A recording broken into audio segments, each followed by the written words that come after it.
بسم اللہ الرحمن الرحیم. السلام علیکم. بہت ہی بری خبر ہے معیشت کے حوالے سے. اس کے اشارے مل رہے تھے, ویڈیوز میں ہم بات کر رہے تھے, حکومت ان چیزوں کو چھپا رہی تھی, لیکن اب خود گورنر اسٹیٹ بینک نے, سرکاری ادارے کے سربراہ نے خود اس چیز کا اعتراف کیا ہے, اس کا اعلان کیا ہے کہ پیسے ختم ہو چکے ہیں, پیسے ہوں گے تو پیسے دیے جائیں گے. یعنی گورنر صاحب یہ کہہ رہے ہیں کہ اب ہمارے پاس خزانے میں گنجائش ہی نہیں بچی کہ ہم رقم دے سکیں یا ڈالرز دے سکیں. اب ایسے ہی یہ پورٹس پر نہیں, ہزاروں کنٹینرز رکے ہوئے, میں ان کی تعداد بھی آپ کو بتا دوں گا کہ وہ آ نہیں رہے, دالیں سبزیاں نہیں آ رہی, اور حکومت نے اب ریٹس بھی بڑھا دیے ہیں. اور وزیر خزانہ اسحاق ڈار خود لوگوں سے نہیں مل رہے, اب چھپتے پھر رہے ہیں. نون لیگ کی طرف سے, نون لیگ کے اپنے لوگ کیا کہہ رہے ہیں, کتنے سیخ پا ہیں, کیونکہ کئی ان میں کاروباری ہیں, وہ بھی کہہ رہے ہیں کہ بربادی ہو رہی ہے. اب یہ اعلان ہو رہے ہیں کہ انہوں نے ملک کو تباہ کر دیا. لیکن پوری تفصیل بتانے سے پہلے میں آپ کے سامنے یہ سوال رکھنا چاہتا ہوں, اور آپ سے گزارش ہے کہ کمنٹ سیکشن میں اپنی رائے کا اظہار ضرور کیجیے گا کہ جن لوگوں نے ملک کو اس حال میں پہنچا دیا ہے کہ آج گورنر اسٹیٹ بینک نے ہاتھ کھڑے کر دیے ہیں کہ ہمارے پاس رقم نہیں ہے, آئے گی تو دیں گے, ختم کہانی بس. تو جن لوگوں نے اس حال میں پہنچایا ہے ان کے خلاف کیا ایکشن نہیں ہونا چاہیے؟ کیا اسٹیبلشمنٹ, مقتدر حلقے, ان سب کے خلاف, رجیم چینج کرنے والوں کے خلاف ایکشن نہیں لینا چاہیے؟ یہ 8 مہینے سے جو کچھ ہوا, جو بھی وزیر خزانہ رہا, وزارت خزانہ میں جو بیٹھے رہے, کیا ان کے خلاف ایکشن نہیں ہونا چاہیے؟ یہ میں سوال آپ کے لیے چھوڑے جا رہا ہوں. لیکن اب آ جائیے خبروں پر. 20 لاکھ لوگ ٹیکسٹائل انڈسٹری سے بے روزگار ہو چکے ہیں صرف پچھلے 5 مہینے میں. ٹیکسٹائل کے لوگ بتا رہے ہیں, یہ خبر سامنے آ چکی ہے, خبروں سے اندازہ ہو رہا ہے. اب اگر آپ صرف خبروں سے اندازہ لگائیں تو پھر گورنر اسٹیٹ بینک کی بات آپ کو واضح سمجھ آ جائے گی. اب یہ انہوں نے کہا ہے, یہ وزارت خزانہ کے حوالے سے جو قائمہ کمیٹی ہے اس میں گورنر کو بلایا گیا کہ کیا حالات ہیں. لوگ ہم سے پوچھ رہے ہیں, کیونکہ یہ بھی MNAs وغیرہ آتے ہیں تو ان کو ظاہر لوگ اپروچ کرتے ہیں, ان کے بھی رشتہ دار جاننے والے خود یہ کاروباری ہوتے ہیں, اور ان میں نون لیگ کے ایک سینئر رہنما جو اس کے چیئرمین ہیں, یہ قائمہ کمیٹی جہاں پر ساری ڈسکشن ہوتی ہے خزانہ کے حوالے سے, اس کے چیئرمین ہیں قیصر احمد شیخ صاحب. وہ چیخ اٹھے ہیں کہ جناب وزیر خزانہ اسحاق ڈار تو ہمیں ٹائم نہیں دے رہا تو کیا کرے گا. یہ قیصر احمد شیخ صاحب نے کہا ہے, کاروباری شخصیت ہیں, وہ کہہ رہے ہیں کوئی بھی معاشی بدحالی نہیں سمجھ رہا, اسحاق ڈار ملنے کا وقت تک نہیں دے رہے. یہ قومی اسمبلی کی قائمہ کمیٹی کے اجلاس میں انکشاف ہوئے ہیں. پھر بے بسی کا اظہار کرنا ہے تو حکومت کرنے کا کوئی حق نہیں, نفیسہ شاہ صاحبہ بولی ہیں, یہ پیپلز پارٹی کی ہیں.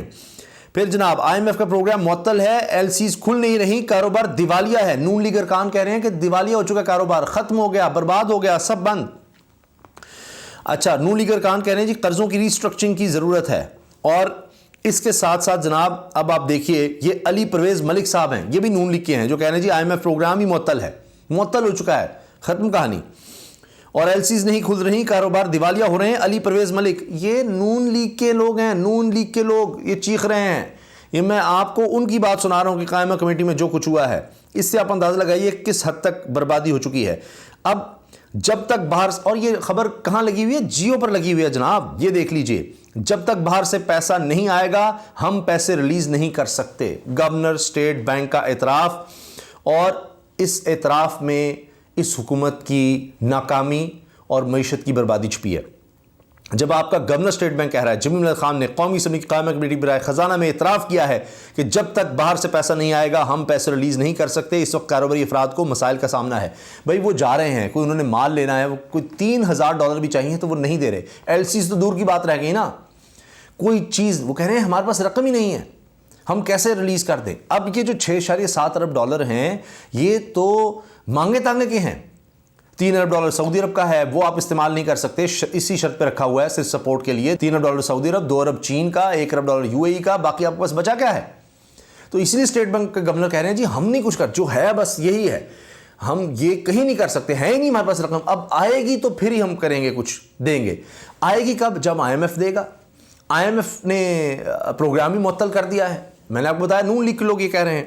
اور جناب اور انکشافات سنیے آپ کہ یہ حالت ہو گئی ہے. اب اسی وجہ سے آپ سن رہے تھے کہ ادویات ساز کمپنیاں چیخ رہی ہیں کہ بھارت کی کمپنیوں نے ہمیں دیوالیہ قرار دے دیا ہے, وہ نہیں خام مال دے رہے اب مزید. اور جو پڑا ہوا ہے خام مال کنٹینرز کا یا کہیں بھی,